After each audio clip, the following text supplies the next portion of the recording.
बाबा, कहाँ हो आप लोग? मुझे डर लग रहा है। बाबा, वापस आ जाओ ना, मैं कभी गलती नहीं करूँगा। मोहन, ओ मोहन, कहाँ चला गया तू? सुबह से मैं अकेली काम कर रही हूँ। कभी पानी भर, कभी बर्तन धो, कभी चूल्हा जलाओ, और साहबजादे का कहीं पता ही नहीं।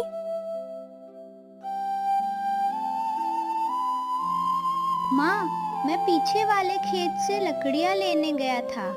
देखो, इतनी सारी लकड़ियाँ लाया हूँ ताकि आज खाना जल्दी बन जाए। मैंने पानी भी भर दिया और सारे बर्तन भी धो दिए। तो क्या मैं तेरे लिए ताली बजाऊं? 2 वक्त की रोटी खाता है, इतना काम तो करना ही पड़ेगा। बहुत जवाब देने लगा है तू। तेरी यही आदत मुझे बिल्कुल पसंद नहीं।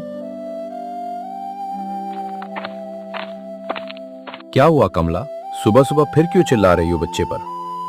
तुम्हें तो हमेशा मैं ही गलत लगती हूँ।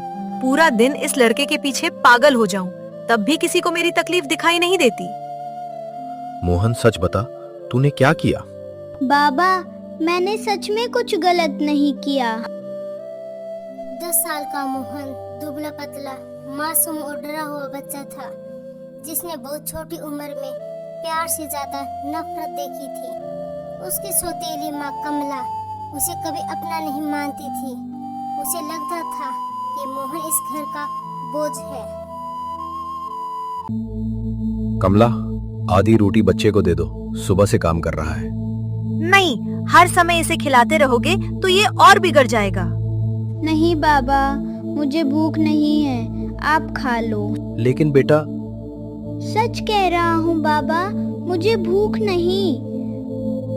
उस रात घर में सिर्फ 2 रोटियां थी और तीसरा पेट भूखा था। मोहन को भूख लगी थी, लेकिन उसने अपने पिता को परेशान न करने के लिए झूठ बोला। सुनो रामू, अब हमें कोई बड़ा फैसला लेना पड़ेगा मोहन को लेकर। कैसा फैसला? क्या मतलब? साफ साफ बोलो। घर में खाने को कुछ नहीं है, ऊपर से उसका खर्चा अलग, कब तक ऐसे चलेगा? तो मैं क्या करूं? वो मेरा बेटा है। मैं उसे मारने की बात नहीं कर रही, बस कहीं छोड़ आते हैं, कोई आश्रम वाला रख लेगा। यहाँ रहेगा तो हम सब भूखे मर जाएंगे। अगर उसे कुछ हो गया तो? बारिश वाली उस रात कमला ने एक ऐसा फैसला लिया जिसने सबकी जिंदगी बदल दी। रामू अंदर से टूट चुका था, क्योंकि एक तरफ उसका बेटा था तो दूसरी तरफ उसकी मजबूरी।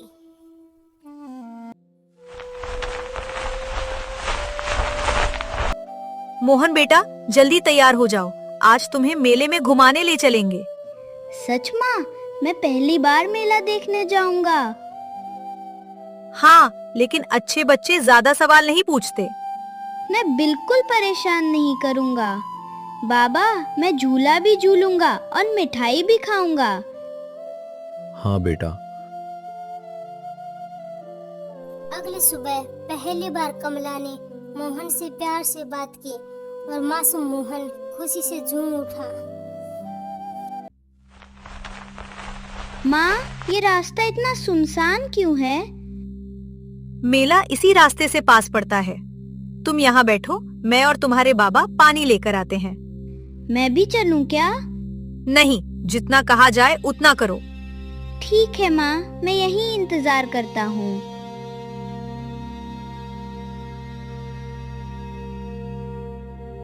माँ, बाबा, कहाँ हो आप लोग?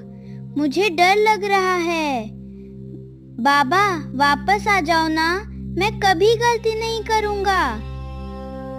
उसे क्या पता था कि जिस मेले का सपना वो देख रहा है, वहाँ से उसकी जिंदगी अंधेरे में जाने वाली है।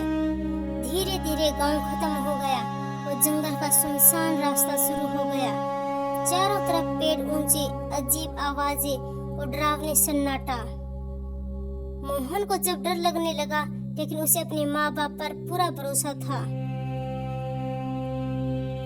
मोहन को पहली बार एहसास हुआ कि उसे अकेला छोड़ दिया गया है। डर से कांपता हुआ मोहन जंगल में इधर उधर देख रहा था। नहीं कमला, हम ये नहीं कर सकते। रामू का दिल बार बार टूट रहा था, लेकिन वो मजबूरी के आगे हार चुका था। तभी अचानक उसे किसी बूढ़े आदमी की दर्द भरी आवाज सुनाई दी। है, मेरी मदद करो। दादाजी, आपको क्या हुआ? मेरा पैर फिसल गया बेटा, उठ नहीं पा रहा। रुको, मैं आपकी मदद करता हूँ। तू खुद इतना डरा हुआ है, फिर भी मेरी मदद कर रहा है। मेरी माँ कहती थी मुसीबत में किसी को अकेला नहीं छोड़ना चाहिए।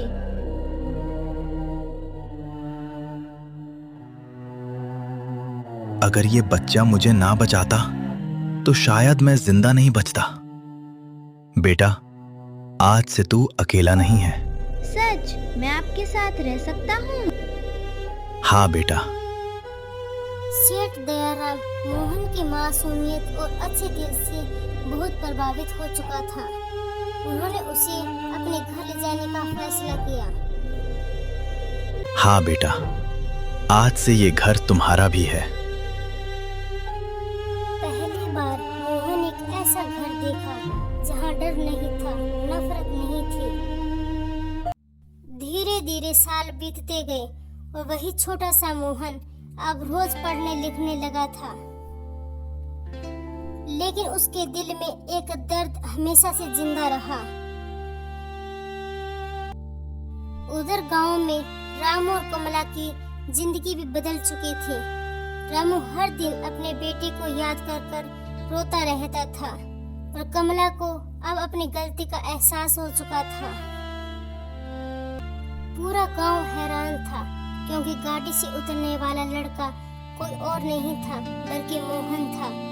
अब मोहन बदल चुका था लेकिन उसके दिल में अब भी मासूमियत जिंदा थी। मोहन बेटा, मुझे माफ कर दे। मैं बहुत कमजोर बाप निकला बेटा। मैं बहुत बुरी थी बेटा, मुझे माफ कर दो। जानते हो माँ, उस रात मुझे जंगल से कम डर लगा था, इस बात से कि शायद अब कोई मुझे प्यार नहीं करेगा। अगर मैं नफरत लेकर जीता तो शायद आज यहाँ नहीं होता। याद रखना, बच्चे कभी बोझ नहीं होते। कभी कभी वही बच्चे सबसे बड़ा सहारा बनते हैं जिन्हें लोग ठुकरा देते हैं। प्यारे दोस्तों, आपका एक छोटा सा सब्सक्राइब हमारे लिए बहुत बड़ी खुशी है, तो जल्दी से हमारे चैनल को सब्सक्राइब करें और हमारी फैमिली का हिस्सा बन जाएं।